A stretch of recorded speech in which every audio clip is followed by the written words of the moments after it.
Mon podcast IMO.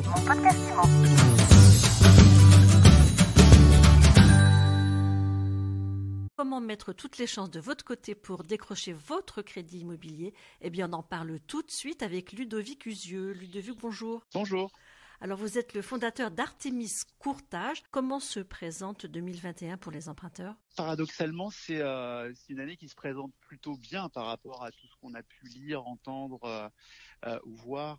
C'est une année qui se présente bien pour deux raisons. La première, c'est que les banques ont parlé, en tout cas les premières banques ont parlé en ce début d'année 2021. Et pour toutes celles qui ont parlé, que ce soit des banques nationales ou régionales, elles ont toutes communiqué des barèmes de taux qui sont plutôt orientés à la baisse, entre moins 0,10 et moins 0,15% selon les banques et selon les durées. Donc on est en train de retrouver petit à petit, on n'en est pas loin maintenant, les niveaux de taux historiquement bas qui étaient ceux avant le premier confinement en mars 2020.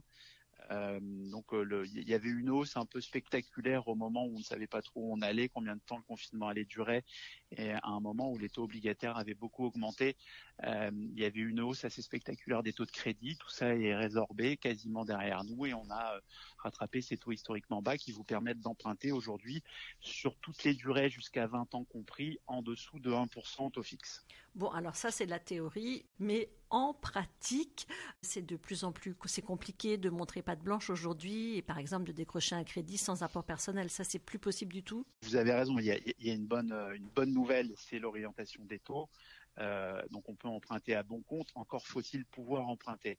Le Haut Conseil du secteur financier avait recommandé aux banques il y a un peu plus d'un an maintenant de limiter l'endettement des ménages à 33% et de ne pas octroyer de prêts sur des durées supérieures à 25 ans.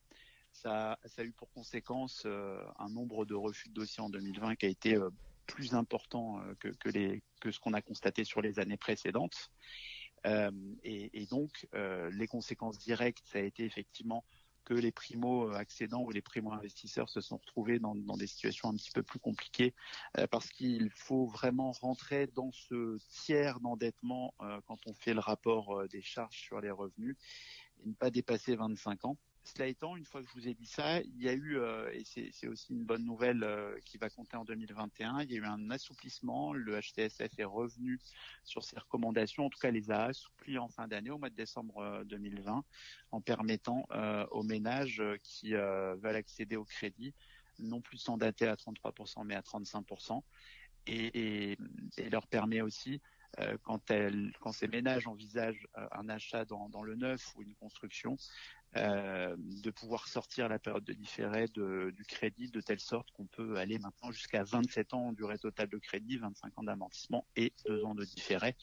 Donc c'est plutôt des bonnes nouvelles en ce démarrage d'année 2021. Donc ça, c'est les assouplissements qui vont dans le bon Oui. sens. Au niveau de l'apport personnel, on en est où? Alors, au niveau de l'apport personnel, c'est une donnée qu'on a constatée. On a fait tourner chez nous les indicateurs d'activité chez Artemis Courtage pour faire un profil ou un portrait robot des emprunteurs et des opérations qui ont eu lieu en 2020 par rapport à 2019. Et un des constats qu'on a tiré de ces indicateurs d'activité, c'est effectivement que l'apport personnel en 2020 a augmenté par rapport à celui qu'on avait constaté en 2019, toute opération confondue, qu'elle soit pour le crédit à l'habitat destiné à la résidence principale ou pour les investissements locatifs, quels qu'ils soient. Toute opération confondue, le montant de l'apport personnel est plus important. Je vous dis ça parce que jusqu'à la fin de l'année 2019, il était possible, en argumentant assez sérieusement, mais en tout cas, il était possible quasiment dans toutes les banques, de les faire intervenir au-delà de 100%, au-delà de la valeur du bien qu'on envisageait, de telle sorte que les banques étaient en mesure de financer les éventuels frais de notaire, les éventuels frais d'agence, les éventuels travaux. En expliquant qu'il n'y avait pas de saut de charge, que le dossier était de qualité, que les emprunteurs avaient une capacité d'épargne résiduelle qui permettait de combler cet endettement au-delà de 100%. Ça, c'était en 2019. En 2020, on constate que c'est devenu très exceptionnel et que pour accéder au crédit, peu importe le type d'opération, et encore à plus forte raison quand on envisage une résidence principale, il faut aujourd'hui, au minimum, arriver avec l'ensemble des frais en apport. donc les 7% de frais de notaire, le % de frais de garantie, les éventuels frais de dossier bancaire ou de courtier, les éventuels frais d'agence. Ça nous donne un montant d'apport au minimum de 10%, et certaines banques demandent même à ce que cet apport soit un peu supérieur pour pouvoir accéder au crédit, ou en tout cas pouvoir entrer dans un cycle de négociation favorable et que vous puissiez obtenir le meilleur taux de crédit, la meilleure assurance, des exonérations de pénalités en cas de remboursement anticipé, etc., etc. Aujourd'hui, il faut plus qu'hier disposer d'un apport personnel quand on arrive au crédit. Cet apport personnel, de quoi il peut être composé? Dans la majorité des cas, c'est les efforts d'épargne qui ont été consentis par les emprunteurs dans les années précédant l'achat, avec par exemple une première location post-premier emploi, où pendant 3, 4, 5 ans, on a eu un loyer modéré, entre guillemets, ou en tout cas qui est inférieur à ce que sera la mensualité de crédit quand on passera à l'achat, ce qui a permis de mettre un petit peu d'argent de côté tous les mois et de disposer au moment de l'arrivée sur l'opération immobilière d'un apport équivalent aux 10% qui sont absolument nécessaires pour accéder au crédit. C'est la première forme. Et la seconde forme, qui est de plus en plus constatée, c'est l'entraide familiale sous forme de donation, où il y a pas mal effectivement, quand c'est possible, évidemment, d'entraide générationnelle de parents à enfants, de grands-parents à petits-enfants, même entre frères et sœurs, des sommes qui sont transmises en pleine donation et qui constituent sans aucun problème un apport personnel sur une opération de crédit immobilier. Donc on voit d'un côté, il y a un assouplissement, notamment avec les mesures, les nouvelles recommandations du HCSF. En contrepartie, les banques sont quand même un peu plus frileuses et se garantissent en demandant un apport personnel un peu plus élevé. Finalement, les primo-accédants, les jeunes sont écartés du marché aujourd'hui? On a pour espoir quand même qu'une des conséquences directes de cet assouplissement, notamment du taux de charge passant de 33% à 35% des charges sur les revenus de taux d'endettement puisse resolvabiliser un certain nombre de primo-accédants.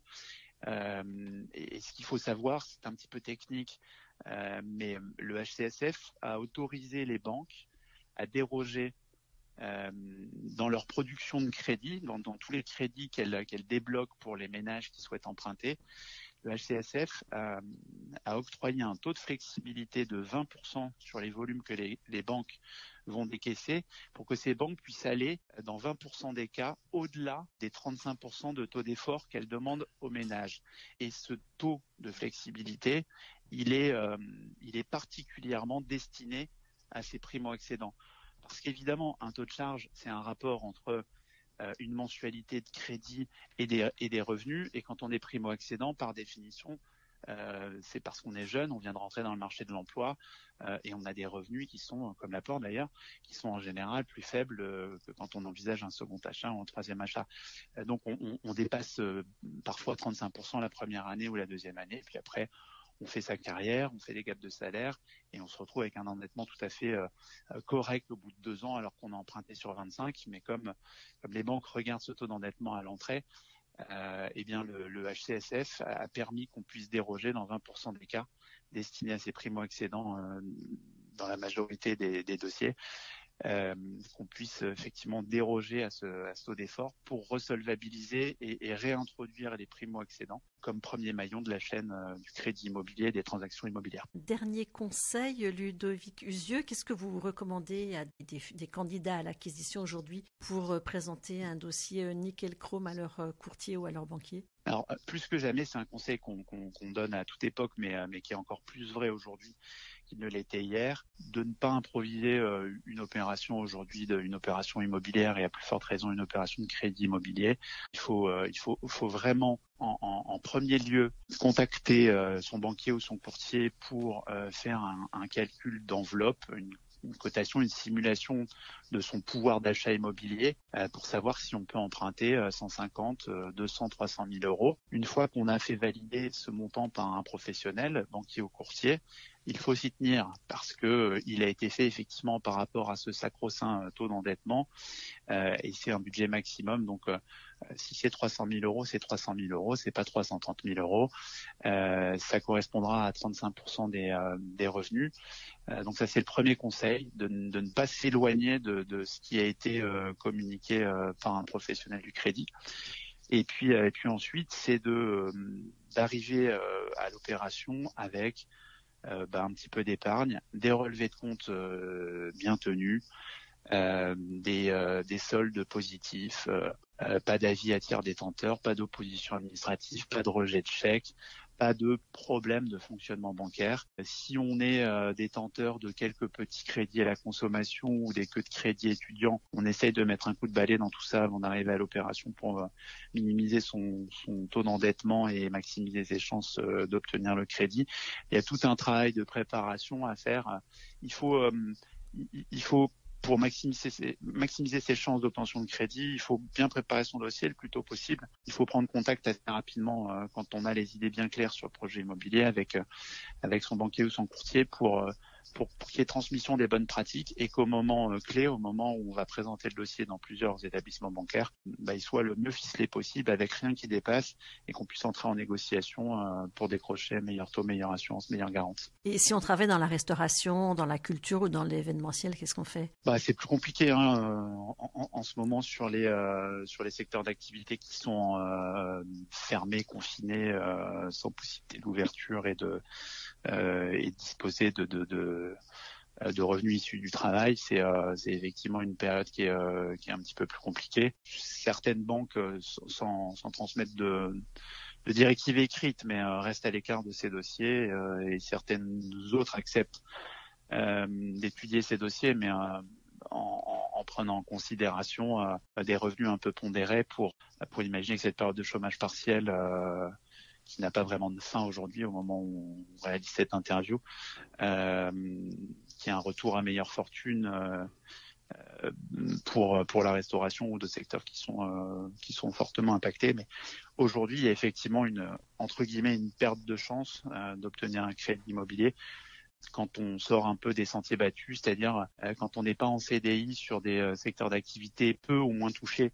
C'est quand même plus simple que quand on est artisan, commerçant, à plus forte raison dans le café, hôtellerie, restauration, marketing événementiel, automobile, aéronautique, des secteurs qu'on entend être touchés tous les jours ou presque. C'est une difficulté supplémentaire dans l'obtention d'un crédit immobilier aujourd'hui. Merci beaucoup Ludovic Usieux. Je rappelle que vous êtes le fondateur d'Artémis Courtage. Mon podcast IMO.